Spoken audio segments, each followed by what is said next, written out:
I think as we get ready for this game, that's where the questions are. Cincinnati's going to try to run at Nebraska physically. They have a mobile veteran quarterback who has played a lot of football. This is a really tough test for a week one for Nebraska to see a veteran quarterback like they're going to face here in week one. A veteran quarterback, but I think you said that the most important thing, I think, is that Cincinnati has a head coach in Scott Satterfield that likes to run. I mean, there'll be a physical run team.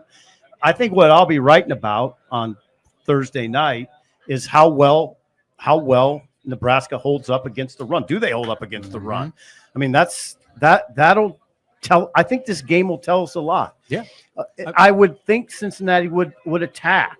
Yeah, they're hearing all the narratives we're all talking about. We're all hearing about how the defensive line is the biggest question all offseason. And while like you've seen some reasons for optimism, I mean the group looks good. You see guys, across the board like Riley Van Poppel earning single digit, Elijah Judah becoming one of the leaders, Cam Lenhart seems to be like elevating his game. Jalen George, we talked about kind of these transfer guys that have come out of nowhere.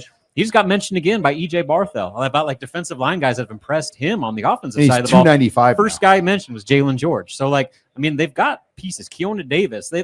Here's my thing. They have all these players, Williams Nwaneri, of players that have super high potential, but can they live up to it? And if they do, Nebraska can be just fine because if that star power plays up to their potential, they're going to be pretty good. But if there's going to be some learning curves there, that's why this is the biggest question of the offseason. Yeah, you look at some of the newcoming pieces, though, Williams Nwaneri, Jalen George, Marquise Watson-Trent, Andrew Marshall, Jameer Khan. There's 5 guys right there that are brand new that, we're going to see play a lot in this game. Yeah, George and Khan are kind of the flavors of the month, if you will. George is huge in this conversation. Robin just mentioned it. It was very telling, I thought, when Barthel was asked about the D-line and started the conversation with Jalen George, who was hurt in the spring, tore a pectoral muscle, didn't practice in the spring, but got going in the summer. And Sean, you mentioned 295 now. Jalen George is a guy to watch closely. Now, he's interesting.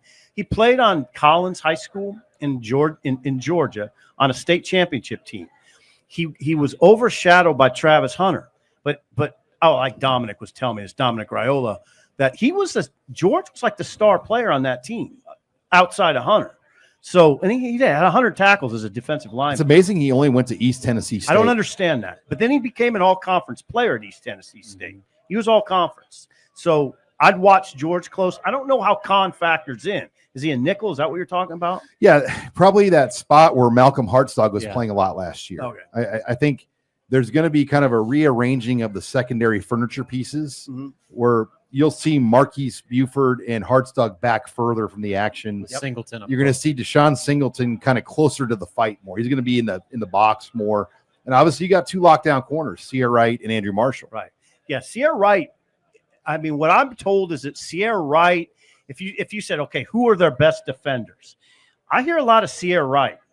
Sierra Wright, and I heard some Van Poppel the other day. But those guys are really consistent.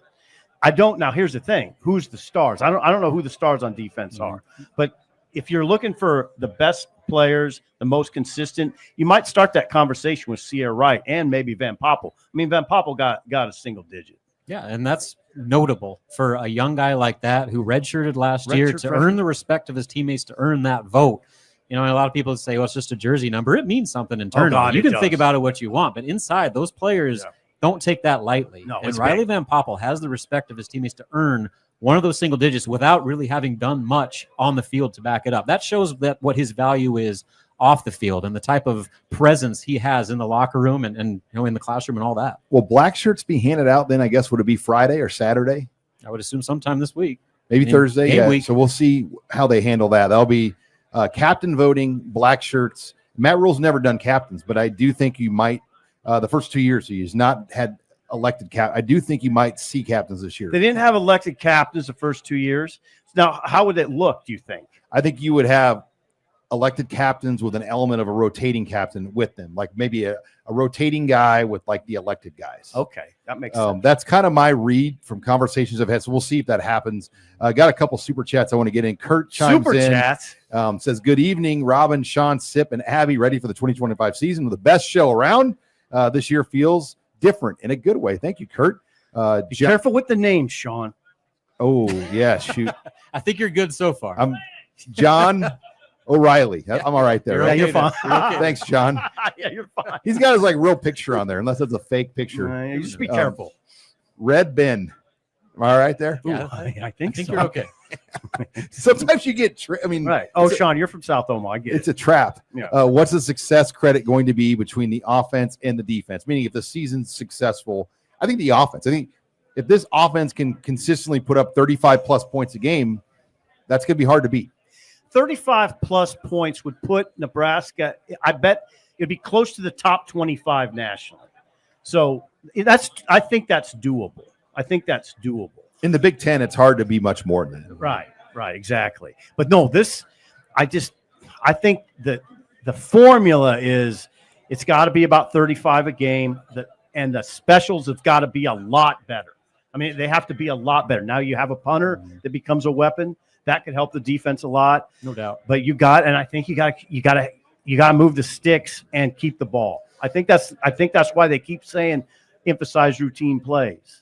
The thing is, for me, it's defense, because if the defensive line can't get off the field and can't stop the run, the offense can't score. So, that's the biggest. I mean, again, that's why defensive line and the front seven and stopping the run has been concern, question, whatever you want to call it, it's about number one all offseason. And again, they've given us reasons to believe that it'll be better than people think. But until they go out and do it, they're going to learn a lot. Cincinnati's going to run right at them and see what that defensive front seven's all about. So, come the 28th, we'll get a lot of questions to that biggest question from the entire offseason. That first 3rd and 2 in Arrowhead. Yeah. Yeah. They're going to go right at What's that going to look like with the crowd noise? I mean, that's where you hope you get a little bit of an edge if you're Nebraska in this game, because that's the loudest stadium on earth. Right.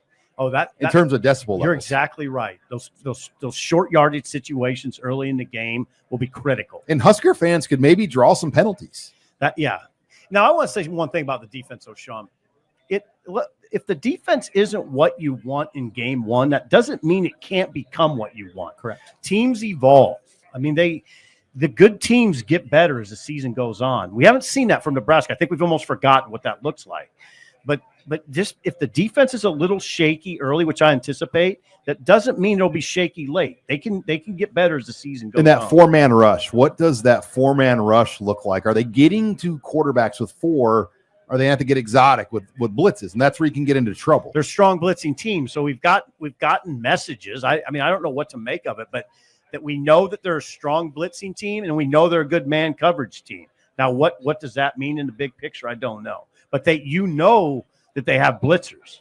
I mean, you know what Vincent Shavers looks like blitzing. You know what McCullough looks like coming off the edge.